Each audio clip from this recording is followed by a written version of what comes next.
Halo guys, bertemu lagi dengan Alvin di Chipman Film. Kali ini Alvin akan menceritakan alur cerita film yang berjudul Edge of Tomorrow. Bercerita tentang invasi alien ke bumi yang berpotensi mempunahkan umat manusia. Film bergenre action ini cukup membuat jantung deg-deg sama seperti saat ketahuan bolos sekolah. Tanpa banyak bacot, kita langsung saja ke alur ceritanya. So Dave, where you at? Wave your hands, front to back. Everybody take a look around, and my dad out in the crowd. Pada tahun di mana planet bumi didatangi oleh bangsa alien yang turun tanpa permisi, seluruh umat manusia bersatu dan melawan untuk mempertahankan keeksistensiannya. We've suffered millions of casualties, and yet the evacuation of key government officials. Selama 5 tahun berjuang, akhirnya mereka menemukan secercah harapan dengan diciptakannya baju tempur yang dianggap bisa memperbesar peluang kemenangan umat manusia. We will be victorious. We fight. That's what we do.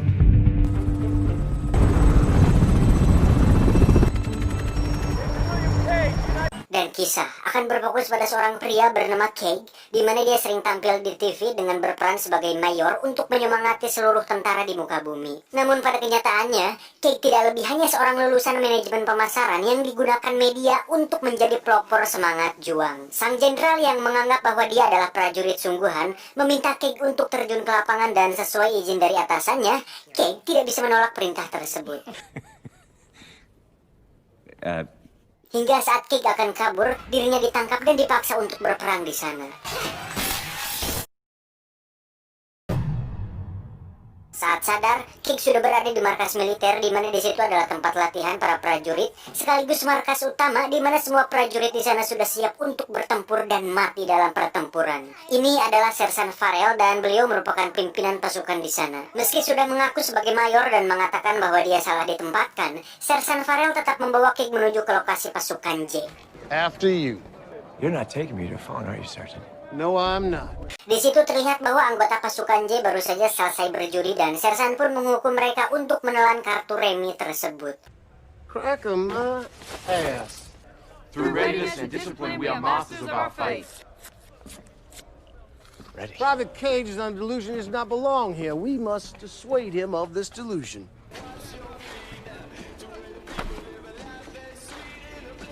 Hingga saat fajar menjelang, seluruh pasukan dipakaikan baju tempur berteknologi tinggi untuk langsung berperang melawan para alien tersebut. Cage yang belum pernah sama sekali berada di medan perang hanya bisa culak-cilak dengan situasi tersebut.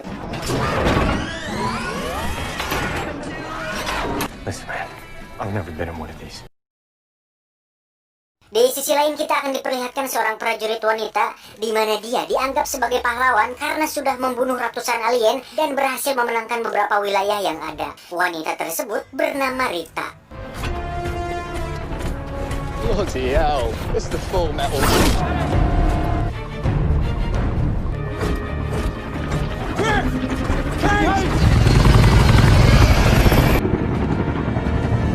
Saat sudah berada di pesawat, Cage pun nampak sangat panik dan itu diperparah saat dirinya tidak tahu cara membuka pengaman yang terdapat pada baju tempurnya. Hingga saat mereka semua akan terjun, tiba-tiba pesawat terkena tembakan hingga mereka harus turun dengan cepat. Go, let's go! Cage, drop more gas!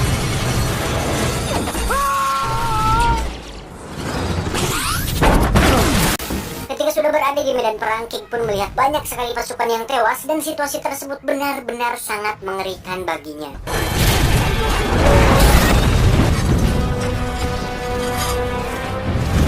Dan saat sudah mendekat ke area musuh, Cage pun melihat Rita sedang bertarung dengan alien tersebut. Ketika Rita dan Cage saling bertatapan dengan diiringi musik dramatis bebas copyright, tiba-tiba Rita terkena tembakan dan tewas saat itu juga. Setelah kembali bersama kelompoknya, Cage pun masih dibuat bingung bagaimana cara mengaktifkan senjata di baju tempurnya. Hingga saat alien muncul dan membantai kelompoknya, Cage pun mengambil bom milik rekannya dan meledakkan si alien tepat di atas tubuhnya yang membuat darah si alien tumpah dan masuk ke dalam tubuh Cage yang sedang sekarat.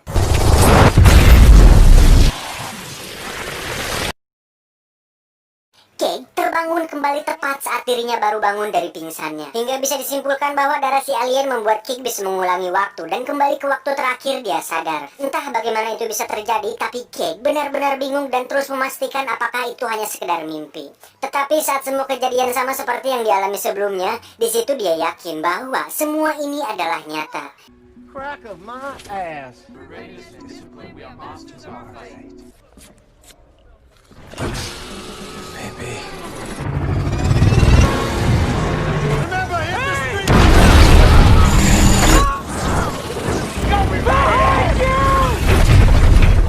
Hingga saat kembali ke medan perang, di situ Cake mencoba menyelamatkan Rita. Namun saat Cake terkena tembakan, Rita justru mengambil sumber tenaganya dan meninggalkannya di sana, lalu mati oleh alien yang muncul.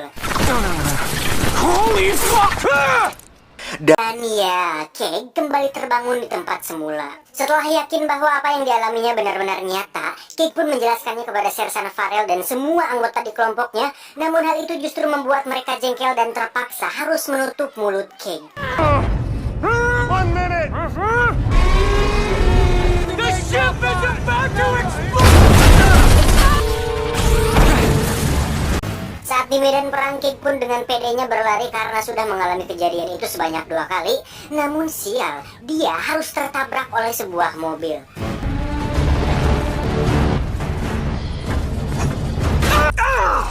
Bust your hole with my.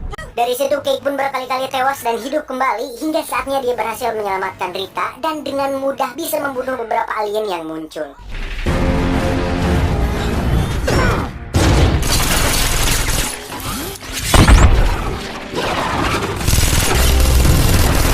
Melihat hal itu, Rita nampak terkejut dan sadar bahwa ada sesuatu yang terjadi kepada Cake, di mana itu ternyata terjadi kepada dirinya juga. Hingga saat mereka akan tewas, Rita meminta Cake untuk menemuinya setelah bangun. What? Come find me when you wake up. Dari situ, Cake pun menghadapi situasi lebih tenang hingga membuat semua orang kebingungan. Good news is there's hope for you, Private. It's good to meet you. Keys in the left pocket. Thank you, Sergeant Farrell. Tak lama, Cake pun akhirnya memutuskan untuk menemui Rita di tempat latihannya.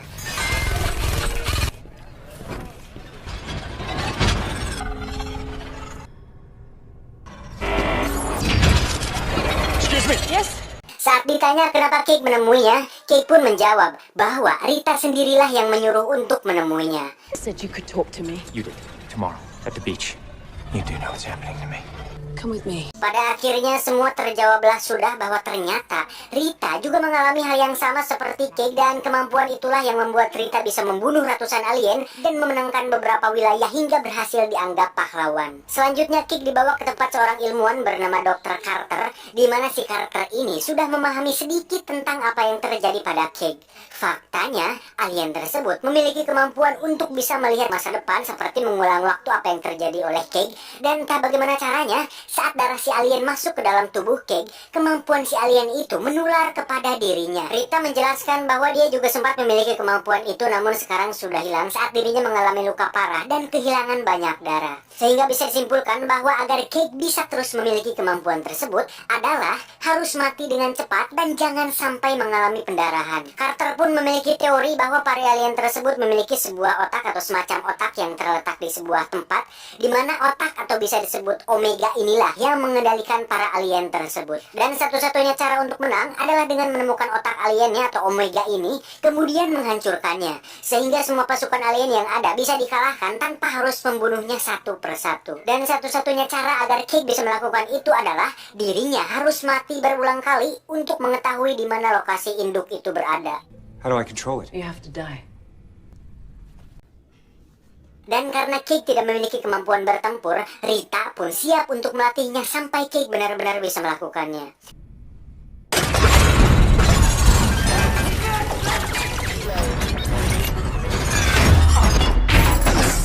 I think I broke something. Now listen carefully. You get injured on the field, you better make sure you die. Dari situ Cake pun berulang kali tewas dan bangun, kemudian tewas dan bangun kembali hingga ratusan kali, sampai di suatu titik dia mendapatkan penglihatan tentang lokasi di mana otak alien itu berada. Dan jika dilihat, lokasi otak alien tersebut berada di sebuah bendungan yang merupakan tempat alien itu muncul. Namun masalahnya, untuk bisa sampai ke sana, Cage harus bisa lolos dari para alien yang berada di medan perang. Training is over. I'll see you tomorrow. What next? Where are we going? How far did we make it? Hold! I thought stepping left, ducking, just for the record. You're not being specific, you understand? Oh, man! I need to be specific, otherwise I'm dead.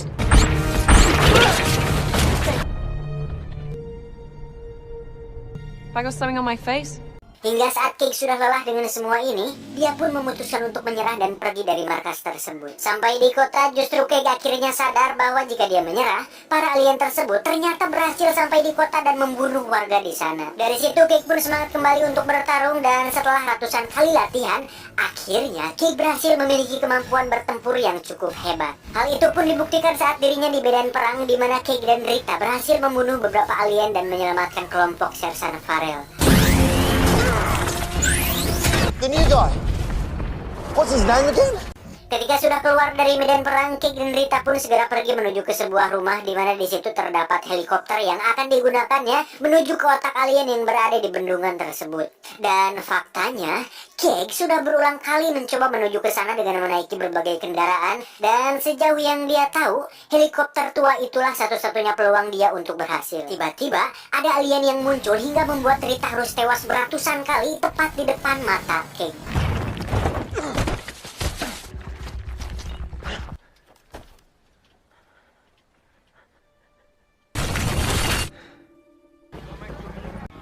Faktanya, setelah berulang kali bersama Rita, Cage ternyata mulai menyukainya, dan itu membuat Cage merasa sangat sedih tatkala harus melihat orang yang disukainya harus mati berulang kali tepat di depan mata kepalanya sendiri. I got something on my face, soldier.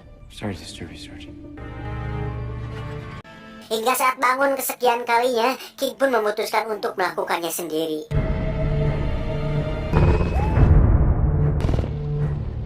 Sampai di lokasi helikopter, Cage langsung menuju ke bendungan tersebut. Tiba di sana, Cage akhirnya menemukan fakta mengejutkan bahwa penglihatannya tentang lokasi otak tersebut adalah sebuah perangkap dari si alien untuk menipu dirinya.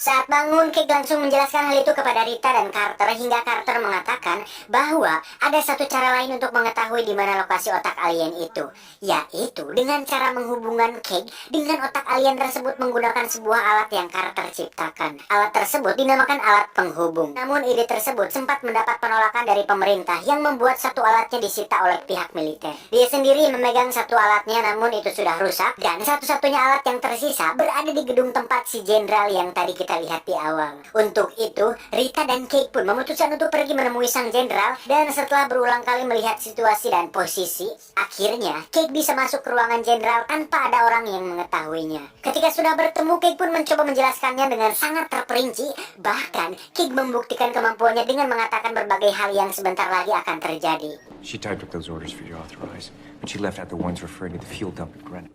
You forgot the fuel dump. General, this isn't the first time we've had this conversation. Okay? Pada akhirnya, si jenderal pun memberikan alat itu kepada Cage. Faktanya, si jenderal ternyata menganggap Cage mengada-ngada dan memerintahkan anak buahnya untuk menangkap Cage dan Rita. Saat kabur menggunakan mobil, Cage pun menggunakan alat penghubungnya dan berhasil menemukan di mana lokasi sebenarnya otak alien tersebut.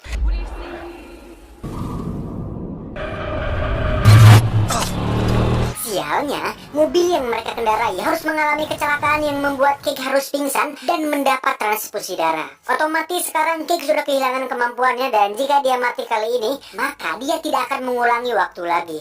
Namun dengan semua yang telah terjadi membuat Cage belajar dan menyadari bahwa jika sudah tidak ada reply, maka dia harus maksimal dalam permainan kali ini. Dan karena tinggal satu langkah lagi untuk menang, Cage pun membujuk kelompoknya untuk menyerang lokasi otak si alien tanpa diketahui oleh Sersan Farrell dan si jenderal. Awalnya mereka semua ragu untuk mengikuti Cage, tetapi saat melihat Rita, mereka langsung yakin dan memutuskan untuk menjalankan misi ini.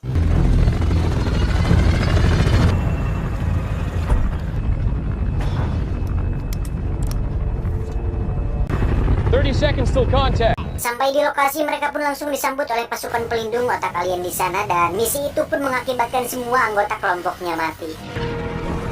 Bollocks!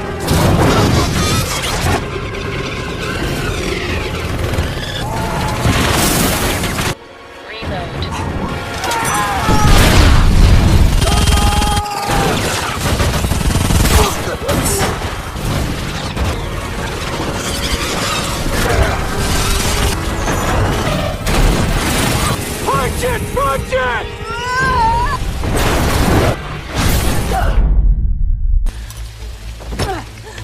Namun dengan semangat seorang warga yang taat bayar pajak, Cake pun berhasil masuk ke dalam air, di mana disitulah lokasi otak alien itu berada. Dengan bom yang dibawanya, Cake pun berhasil meledakkan otak alien tersebut hingga membuat semua pasukan alien yang ada berhasil dilumpuhkan.